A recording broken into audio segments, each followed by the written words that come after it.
बंटी नाम का एक शेर अपने जंगल में अपने परिवार के साथ रहता था।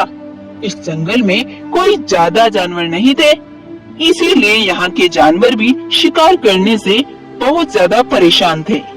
बंटी के पिता अब बूढ़े हो चले थे, इसीलिए वो शिकार भी नहीं कर पाते थे और अपने परिवार के लिए भोजन भी नहीं ला पाते थे।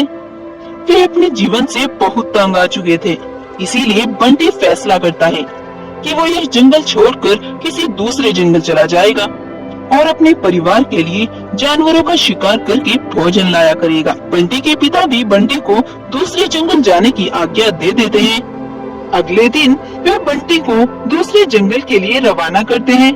बंटी सुंदरवन जंगल के लिए निकल पड़ता है और इस जंगल पहुंच जाता है। सुंदरवन जंगल का राजा है एक सफेद शेर। सफेद शेर का नाम वीरा है। वीरा महाराज शेर की एक बेटी है जो यहाँ की राजकुमारी है।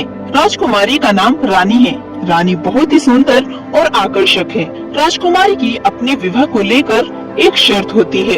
राजकुमारी अपने पिता से कहती है, पिताजी, जिससे भी मेरा विवाह होगा उसे मेरी एक शर्त माननी होगी। मेरे मरने के बाद मेरे पति को भी मेरे साथ दबाया जाए और अगर मेरे पति से पहले मैं मर जाती हूँ तो मुझे उनके साथ दबाया जाए। राजकुमारी की यह शर्त पहले तो पिता को कुछ अजीब सी लगती है, लेकिन वह मान जाते हैं। इधर बंटी शेर इस जंगल पहुँचता है और यहाँ के राजा वीरा से आकर मिलता है और राजा वीरा को अपनी सारी बात बताता है। बंटी शेर की बात सुनकर वीरा को उस पर दया आ जाती है और वे उसे अपने जंगल में रहने की अनुमति दे देता है और अब बंटी यहीं रहने लगता है। एक बार वीरा शेर के जंगल में बहुत से खतरनाक जालिम बाघ की सेना आ जाती है और वह जानवरों का शिकार करना शुरू कर देती है। ये खबर जब राजा वीरा को पता चलती है तो राजा वीरा भी अपनी एक बड़ी सेना तैयार करते हैं ताकि वो उन बाघों से मुकाबला कर सके। बंटी शेर भी इस सेना में शामिल होता है और जालिम बाघों के साथ डटकर मुकाबला करता है। बंटी शेर भी जोरदार वार करके बहुत से बाघों को मार डालता है।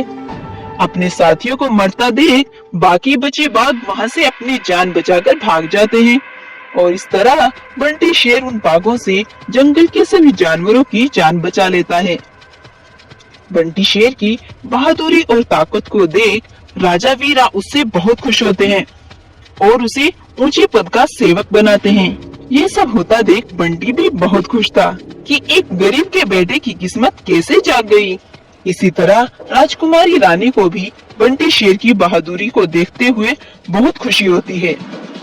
एक बार वो अपने पिता से कहती है, पिताजी, मैं तुम्हारे इस सेवक बंटी से विवाह करना चाहती हूँ, लेकिन मेरी एक शर्त होगी। मेरे मरने के बाद मुझे जिस कब्र में या गड्ढे में दबाओगे मेरे साथ बंटी को भी दबाना होगा।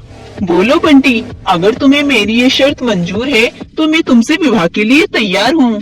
हाँ राजकुमारी जी, मुझे तुम्हारी शर्तें मंजूर है। मैं विवाह के लिए तैयार हूँ। बंटी के राजी हो जाने पर राजा वीरा बहुत डरे हुए थे। वो बंटी को ऐसा करने से मना भी करते हैं, लेकिन बंटी नहीं मानता। फिर अगले दिन बंटी और राजकुमारी का विवाह हो जाता है। दोनों बहुत खुश रहने लगते हैं। दोनों साथ साथ जंगल घूमते हैं और साथ ही शिकार के लिए निकलते हैं। राजकुमारी भी बंटी शेर के साथ बहुत खुश थी। इसी तरह उनका जीवन बहुत अच्छा चलता रहा। बहुत दिन बीत जाते